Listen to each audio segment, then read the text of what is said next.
ಜನ್ಮ ಜನ್ಮಾಂತರಗಳು ನೀವು ನಂಬ್ತೀರಾ, ಆದ್ರೆ ನಾನ್ ನಂಬ್ತೀನಿ. ಯಾಕಂದ್ರೆ ಎಷ್ಟೋ ಜನ್ಮಗಳಲ್ಲಿ ಇದೇ ಸ್ಥಳದಲ್ಲಿ ಮತ್ತೆ ಮತ್ತೆ ಈ ದೇವಿಯ ಒಂದು ದೇವಾಲಯ ನಿರ್ಮಾಣ ಮಾಡಿದೀನಿ.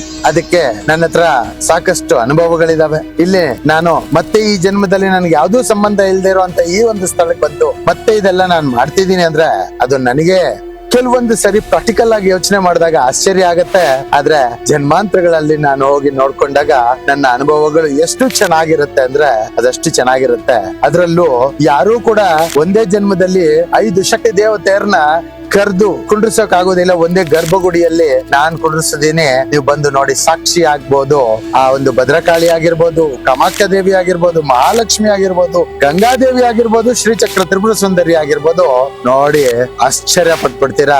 ಅದೇ ರೀತಿ ಮಹೇಶ್ವರ, ಮಹಾಗಣಪತಿ, ಮಹಾಕಾಲ ಭೈರವ ದೇವಸ್ಥಾನದ ಹೊರಗಡೆ ಆ ದೇವಸ್ಥಾನದ ಮುಂಭಾಗದಲ್ಲಿ ಇದ್ದಾರೆ. ಈ ರೀತಿ ಅಷ್ಟ ದಿಕ್ಕುಗಳಿಂದ ಅಷ್ಟ ದೇವತೆಯರು ಬಂದು ಈ ಒಂದು ಜಾಗದಲ್ಲಿ ನೆಲೆಸಿರುವಂತದ್ದು. ನೀವು ಬಂದು ತುಂಬ್ಕೋಬಹುದು. ಪ್ರತಿಷ್ಠಾಪನೆ ಆಗೋ ಕುಂಭಾಭಿಷೇಕಕ್ಕೆ ನೀವೆಲ್ರಿಗೂ ನಾನು ಸ್ವಾಗತ ಕೋರ್ತಾ ಇದ್ದೀನಿ. ಬಂದ್ಬಿಡಿ, ನಾನ್ ನಿಮ್ಮೊಂದಿಗೆ ಇದ್ದೀನಿ. ನಮಸ್ಕಾರ.